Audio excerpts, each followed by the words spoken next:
Dear friends, welcome back to a new episode on practical habits and mindset shifts through which we can polish our presence. This series is deeply inspired by Pierre Bourdieu's research on the values, attitudes, and behaviors that distinguish affluent from working class families. Bourdieu grouped his findings into what he called the four capitals: cultural, social, symbolic, and economic. Our last two episodes focused on the inner work required to expand our cultural literacy and acquire the social ease that allows us to navigate high-context environments. A central thread in both episodes was authenticity. The efforts we dedicate to this journey of polishing our presence should not be performative. They must derive from our core values.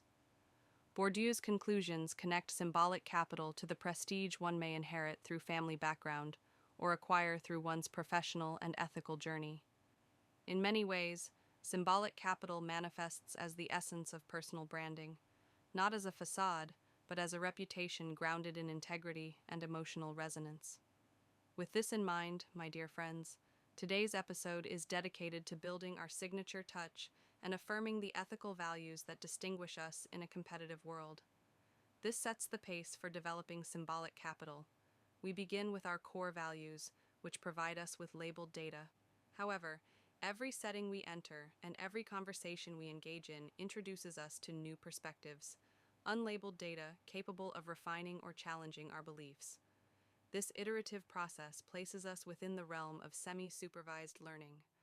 Authenticity demands loyalty to one's values, while growth requires the flexibility to question one's biases. Feature importance allows us to balance these seemingly opposing forces by filtering for the most relevant inputs. When we reflect on authenticity, we often notice one core value manifesting across multiple areas of our life. Mutual information reveals how one feature informs or deepens understanding of another. It is essential for cultivating flexibility, as each new data point completes our perception of a person, situation, or belief. Scaling our values, preparing data for growth. How do we train receptivity and determine how much to question or defend a belief? In machine learning, data scaling helps us balance value impact through two methods. Normalization, min-max scalar, compresses values into a 0 to 1 range. In life, this highlights areas worth voicing confidently and subjects we may. Self-training. Consider Picasso. Critics often note that in order to disrupt artistic tradition through cubism, he first had to master classical technique. Self-training reflects a similar journey, from safety to originality. We begin by training a base model on labeled data, our known values. This model then assigns pseudo-labels to unlabeled examples with high confidence.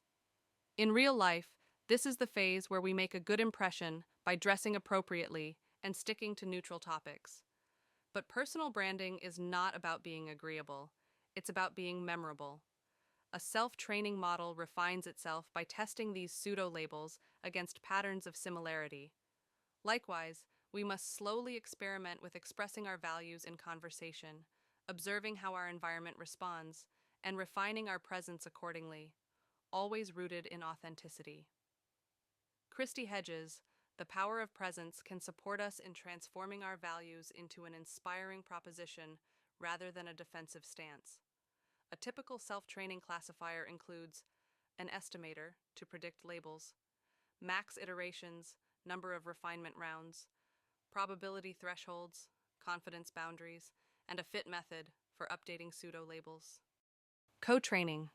The second semi-supervised approach is co-training, where two models learn from different complementary perspectives, e.g., text versus metadata. While scikit-learn doesn't provide a native co-training classifier, we can build one by splitting features into separate views and allowing each learner to label data for the other, thereby refining accuracy together. In life, co-training resembles the alignment of moral structure and poise. When fully present, we do not let pressure distort our posture or speech tempo. Instead, we radiate quiet conviction, allowing our beliefs to resonate with grace rather than force. Poise, when combined with inner clarity, becomes the foundation of aura, that unspoken elegance that signals both strength and serenity.